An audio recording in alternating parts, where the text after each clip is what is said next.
Doing great. How are you? J.J, has the magnitude of this game set in yet for you guys?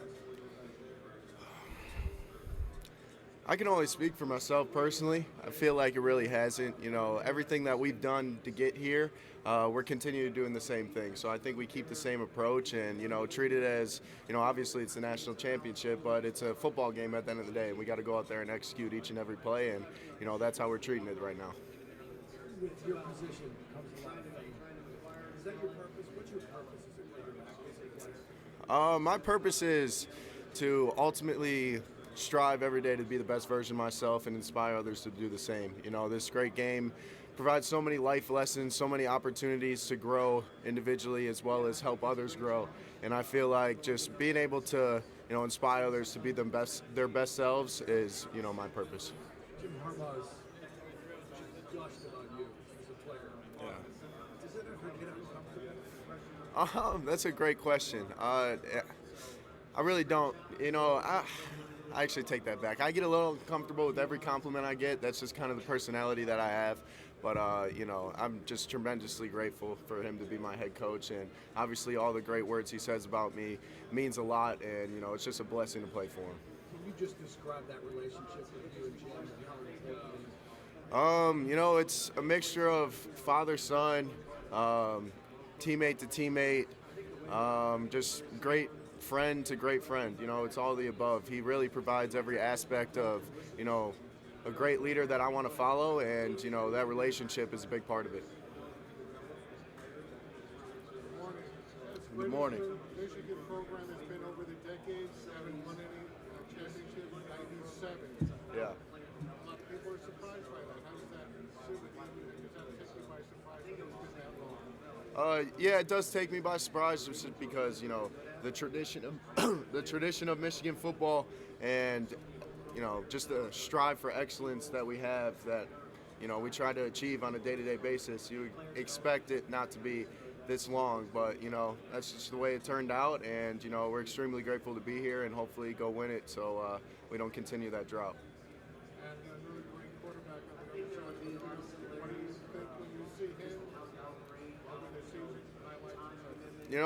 He had my Heisman vote. I'm not gonna lie. Like Michael Penix, everything that he's been through, all the adversity he's battled through, his injuries, and just continuing to stick to the process and keep pressing on. That's something that Coach Herb always talks about. A future favors those who press on, and he's a perfect epitome of that. And just the player he is, the touch he puts on his ball, the accuracy, the ball placement, everything about him is just a tremendous quarterback, and I just have so much respect for him. Hey, nice to see you as well. Thank you. Give me a sense, just from a year ago when we were in Arizona, what the differences in preparation, in mindset, in routine for this team as you guys get ready for this game one step closer to your goal than you were last year? I think the difference in preparation, different from the last 2 years, was more about ourselves. How are we going to go out there and be the best version of ourselves? And at the end of the day, the last two playoff games, we were beating ourselves. So just being able to stay focused, keep things simple, just stay in the present moment and attack every single day, because you never get those days back. You never get that meeting back. You never get that practice back. And I feel like we've done a really good job of trying to, maximize every single day and get the best out of it. And in a day and age when NIL and so many things have forced teams to really kind of reinvent themselves every season, how special is it that this group of Wolverines has banded together, stuck together, and you guys are here and able to fulfill this goal? It's extremely special. I feel like that's the reason we are here, is because of how much we love each other, how much we play for each other, and outside of all the NIL, outside of all the transfer portal, we're just like old school football team at the end of the day. We go out there just leaving it all on the line every single play, and we play for each other ultimately, and I think that's our secret sauce to our success this year. And final question, when was the first time you think you ever dreamt of a national championship as a kid, if you did? Fifth grade. Fifth grade is when I started dreaming of, winning championships at the collegiate level and at the NFL level. And just being able to be here now, I'm just trying to, relish in every single moment, just appreciate, God so much for putting me in this position and putting my teammates and my coaches in this position. And we're not going to pass it up. We're going to take full advantage of it. JJ, Coach Harbaugh often brings up Tom Brady when talking about you. I just wonder how that makes you feel, because obviously whenever somebody brings up the greatest quarterback of all time, Yeah. that's a pretty lofty comparison. Yeah, it's a tremendous honor. Everything about Tom, every aspect of his life, every aspect of his game, you want to aspire to be like it. And I feel like, me personally, I don't like comparisons too much because we're all individually unique. We all have our different traits, our different aspects about ourselves that makes us special. And, just hearing that, it just kind of gives you that reassurance that you're on the right path and you're doing the right things. And it means a lot. But at the end of the day, I don't like to compare myself to anyone. I just like to go out there and, to be the best version of myself. How much of a relationship do you have with him? Pretty good one. We text here and there. I haven't gotten the opportunity to meet him in person, but he's always been great with responding to me with detailed answers, and always been supportive the whole way since I got here. So just so much love, so much respect for Tom and everything he's taught me this far, and I'm going to continue to keep bugging him. Last thing, it doesn't feel like too much pressure when somebody says, "Hey, you might be the greatest quarterback in Michigan history" or something like that. No, because if I took that as too much pressure, I would have to take, someone saying that I'm the worst quarterback to ever come through here as pressure. So if you're going to take, the good, you're going to take the bad, naturally. So I just try to keep everything as noise, keep everything as opinions that everyone's entitled to, and just, focus on what I'm doing on a day-to-day basis. JJ over here. A big point in your season was that Penn State game when in the second half you actually didn't throw a pass that counted. I mean, Yeah. But for you, that a lot of people would say that speaks to your unselfishness as a player. Did you look at that game as a huge turning point for you guys going into the back half of the season?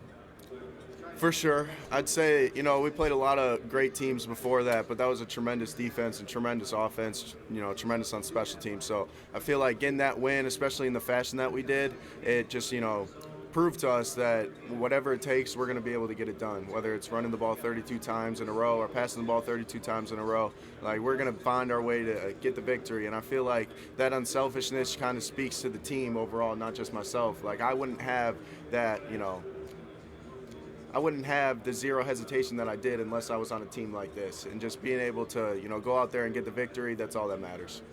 Coach Harbaugh, obviously, I asked you about this the other day about how he helps you in-game on the sideline. Is it just the presence of having that former quarterback that's been through all these things that you've been through on the field helpful? Yeah, you're exactly right. It's the presence. It's him being in similar situations that I would be in the game, and then just talking through each of those situations. And, you could trust the guy when he's been there and done it. You know what I mean? And, it's just really special to have, and I'd ultimately say it's presence on the sideline.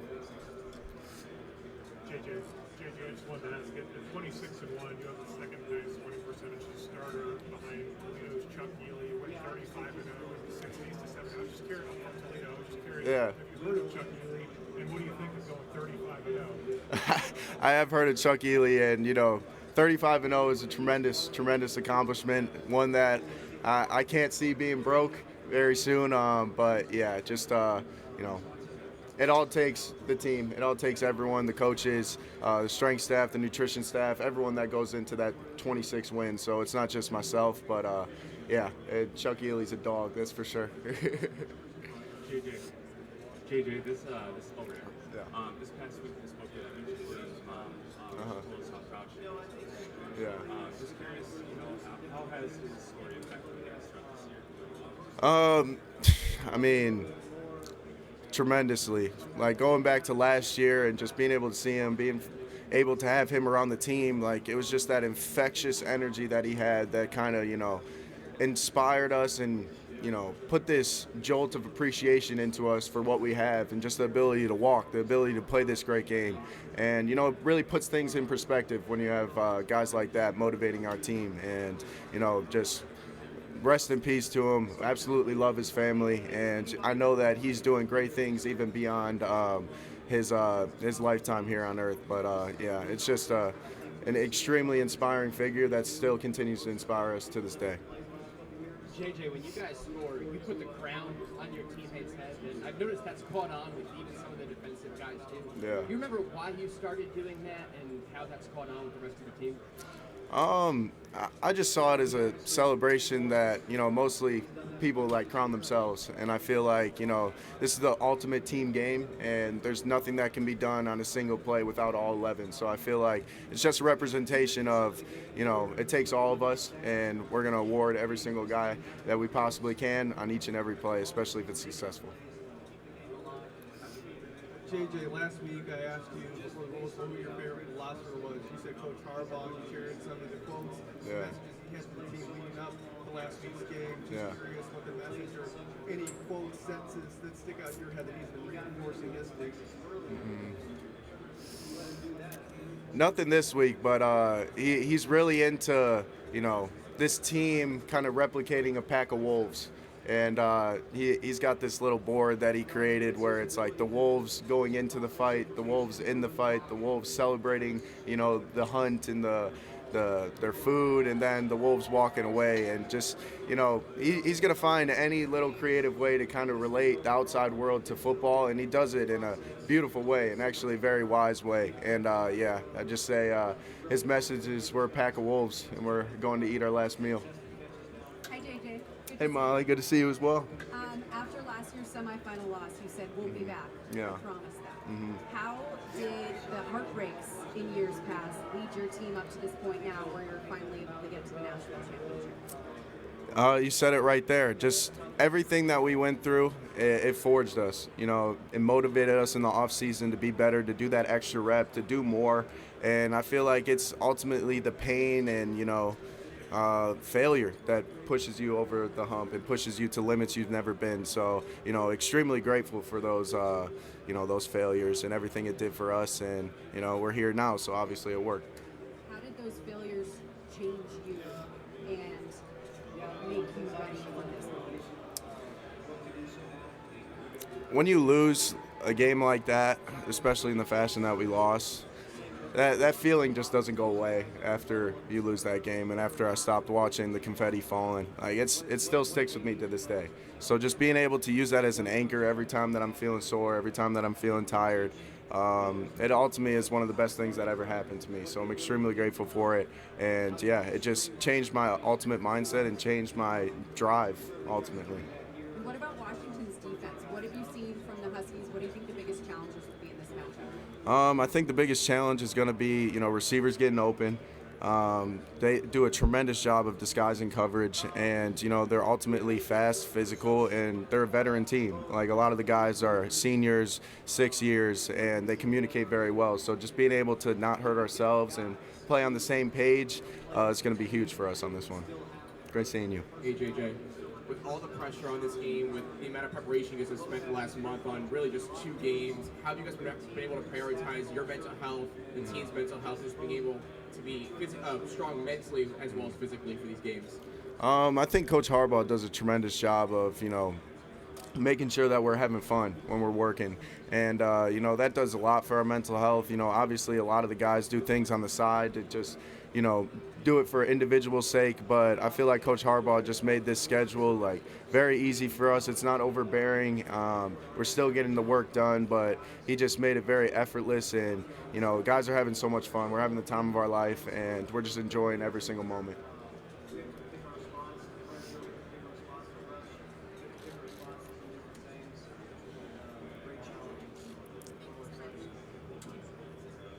Hi, JJ. Hi.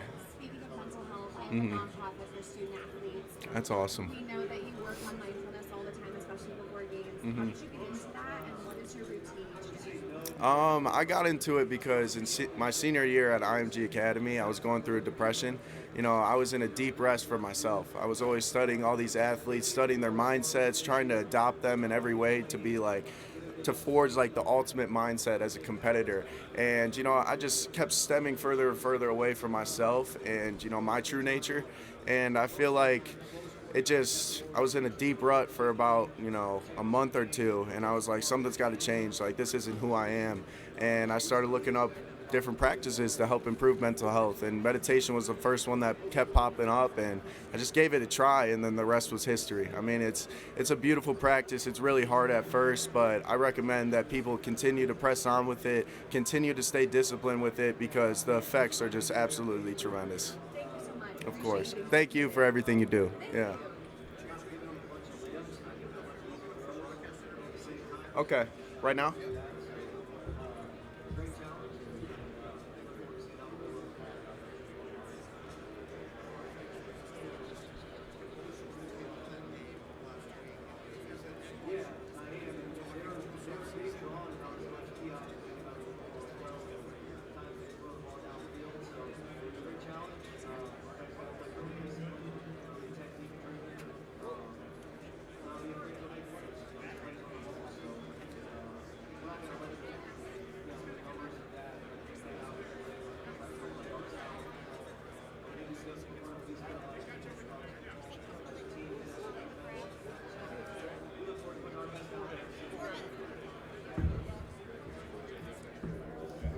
Hi.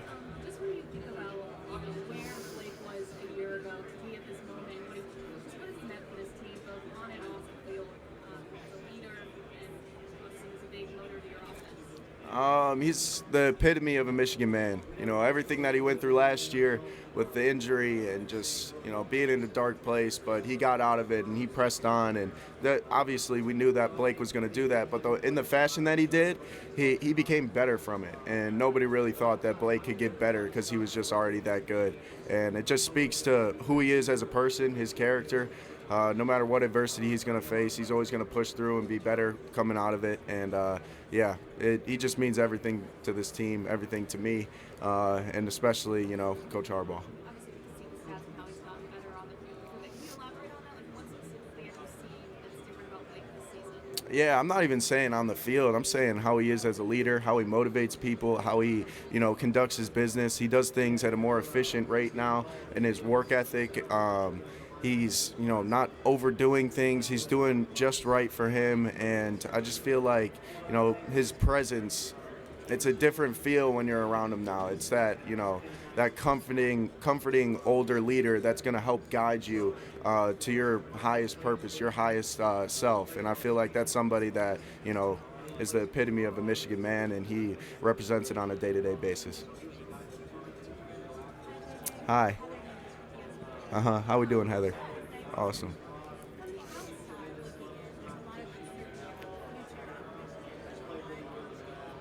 Yeah.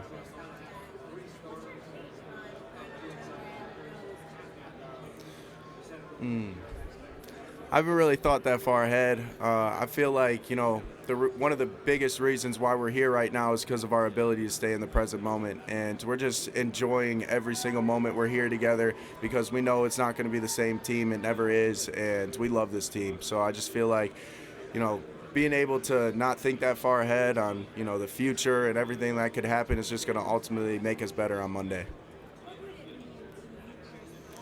Mm-hmm.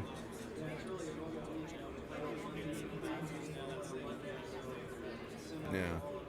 Mm-hmm. Yeah.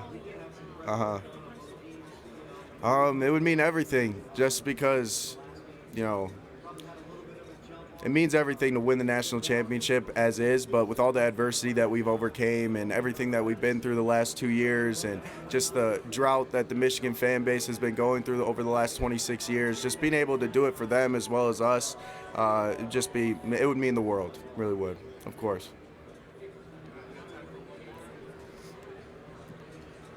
I got you too. What's up, J.J? How we doing, yo? Good to see you. Good to see you, man. Yeah. Good to see you. I'm curious if you can answer this one. Quarterbacks, as you know, often have an expectation placed on them by so many other people. Yeah. Of course, that's happened to you. Anybody that's gone through 11 or plays in Michigan. 100%. How do you manage that? What advice would you give to other quarterbacks who have to manage other people's expectations of themselves? This might sound crazy, but I would say don't have any expectations of yourself, of any situation you're about to walk into, no matter what game it is. I feel like, expectations just distort the image of the future, and why not go in there and see what it's all about, really experience it, be in the present moment each and every moment. And I feel like, the more you could kind of limit expectations, the better you're going to be when the time comes to play and go out there and have fun. Good seeing you. Come a long way. Okay, of course. I said I was going to answer these questions. Oh, jamming by Bob Marley. Jamming. Yeah, jamming. Yeah.